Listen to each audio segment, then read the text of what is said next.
Siapa orang yang paling merasakan dampaknya? Orang-orang yang sehari-hari bersama Nabi. Kenangan nggak bisa dilupakan, Pak. Bapak tahu Bilal bin Rabah kan, Pak? Bilal bin Rabah itu, Bu. Bilal bin Rabah itu hitam apa putih? Hitaman Ustadz Ramadan atau Bilal? Jangan kualat. Oh, Bilal ya. Jadi Bilal bin Rabah itu kita tahu derajatnya nggak ada dulu, Pak. Budak. Karena disiksa dimerdekakan Abu Bakar. Gitu dimerdekakan Abu Bakar, orang masih memandangnya sebelah mata. Namanya budak. Gini aja lah, Pak. Ada orang miskin, nggak ada apa-apanya, udah siap itu kebaikannya pun tak nampak segala macam. Itu kalau tiba-tiba dia udah kaya pun macam terasa masih kayak dulu ya kan, Pak? Aku aja kalau ke kampung dibilang sama omku itu, makasih. Kalau ke kampung aku dibilang itu sama om Pak C, oh ini Ramadan ini dulu anak bandel kata dia. Masih ingat deh dulu aku, padahal sekarang kan udah jadi ustadz. Begitulah. Maka Bilal waktu itu siapa yang menaikkan derajatnya? Rasulullah Shallallahu Alaihi Wasallam. Rasul menyuruhnya menjadi orang yang mengumandangkan azan. Maka ketika terdengar suaranya Allahu Akbar, Allahu Akbar, itu luar biasa. Bahkan waktu Fathul Mekah, Mekah ditaklukkan. Waktu itu orang-orang musyrik menyerah. Mereka siap kalau mau dihukum mati oleh Nabi. Berhala-berhala di dekat sekitaran Ka'bah itu dihancurkan semuanya. Saat itu siapa yang disuruh Nabi mengumandangkan azan? Bilal bin Rabah. Gitu dia mengumandangkan azan. Apa kata orang-orang pemuka Quraisy itu? Untung bapakku udah meninggal. Kalau enggak nengok Bilal azan meninggal. Kenapa? Karena begitu luar biasanya lah kedudukannya. Maka gitu mendengar Nabi wafat, tak sanggup lagi dia mengumandangkan azan. Pernah ditesnya, karena permintaan cucu Nabi SAW, ditesnya mengumandangkan azan, Pak. Allahu Akbar masih bisa. Gitu, asyhadu an la ilaha illallah masih oke. Tapi gitu dibilangnya, asyhadu anna Muhammadar Rasulullah.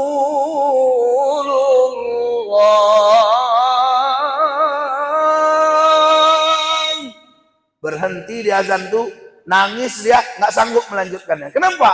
Karena dia adalah orang terdekat Rasulullah Sallallahu Alaihi Wasallam. Siapa lagi orang terdekatnya dari kalangan sahabat? Kita tahu Abu Bakar Siddiq. Bagaimanalah sedihnya Abu Bakar itu, Pak.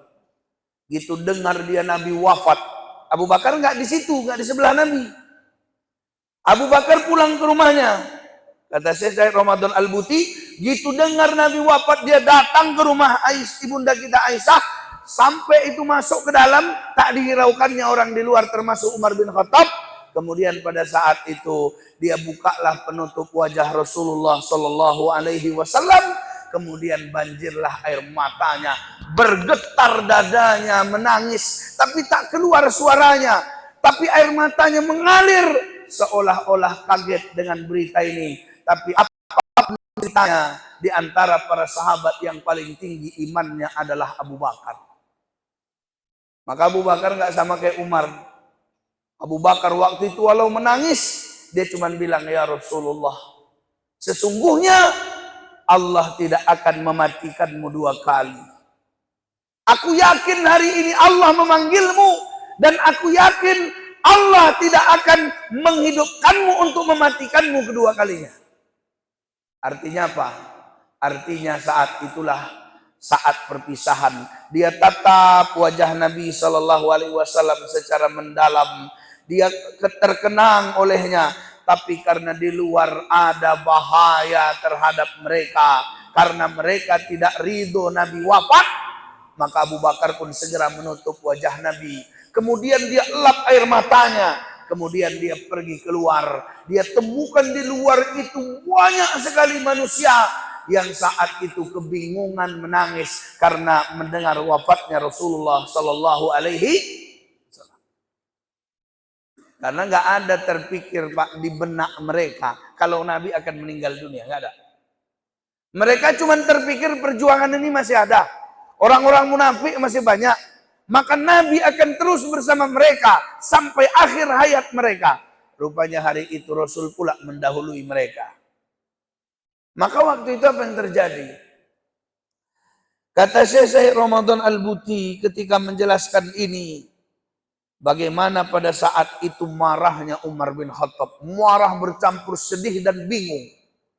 Kata Umar, siapa yang mengatakan Rasulullah wafat, mudah-mudahan Allah potong lidahnya nanti di neraka. Dia katakan, anna Rasulullah sallallahu alaihi wasallam dhahaba ila rabbih kama dhahaba Musa bin Imran. Rasulullah sallallahu alaihi wasallam itu tidak wafat. Rasulullah itu lagi pergi menghadap kepada Tuhannya seperti perginya Musa bin Imran. Jadi Nabi Musa alaihi salam waktu Bani Israel sudah selamat, waktu tugas sudah mulai tenang, waktu Fir'aun ditenggelamkan, maka Nabi Musa meninggalkan kaumnya selama 40 malam. Maka kata Umar, anna Rasulullah sallallahu alaihi wasallam dhahaba ila rabbih kama dhahaba Musa bin Imran. Rasulullah itu enggak mati. Rasulullah itu lagi menjumpai Allah. Rasulullah itu lagi menemui Allah seperti Musa menemui Tuhannya di Bukit Tursina, ya kan Pak?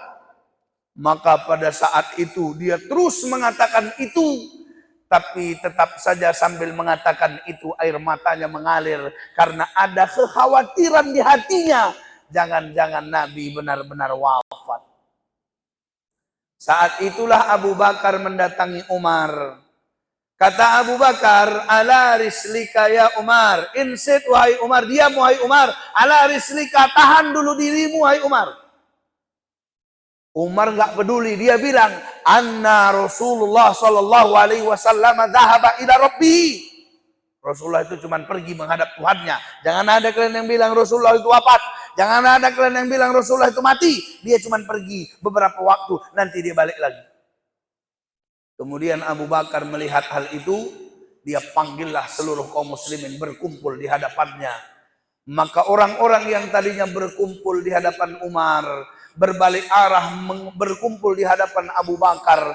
Kemudian pada saat itu Abu Bakar berkata kepada mereka, man kana ya'budu Muhammadan sallallahu alaihi wasallam, man kana minkum ya'budu Muhammadan sallallahu alaihi wasallam, siapa di antara kalian yang menyembah Nabi Muhammad sallallahu alaihi wasallam, inna Muhammadan qad mata, sesungguhnya Nabi Muhammad sallallahu alaihi wasallam telah wafat hari ini. Kaget Umar. Man kana ya'budullah, siapa di antara kalian yang menyembah Allah, innallaha hayyun la yamut, maka sesungguhnya Allah itu maha hidup dan Allah tidak akan pernah mati. Artinya hari itu Pak Abu Bakar mau menegaskan, kalian yang beriman ini, kalau kalian itu menyembah Allah, maka kalian nggak kaget dengan berita ini. Artinya apa? Kalian akan imani berita kematian ini. Tapi kalau kalian menyembah Nabi Muhammad SAW, maka kalian akan kafir setelah ini. Maka dibacakanlah oleh Abu Bakar satu ayat, qala Allah Ta'ala fil Qur'anil Karim, a'udzu billahi minasy syaithanir rajim, wa ma Muhammadun illa rasulun qad khalat min qablihi rusul. Ini ayat Pak sering kita dengar waktu Maulid Nabi, betul? Kori-korinya kan baca ayat ini. Wa ma Muhammadun illa rasulun qad khalat min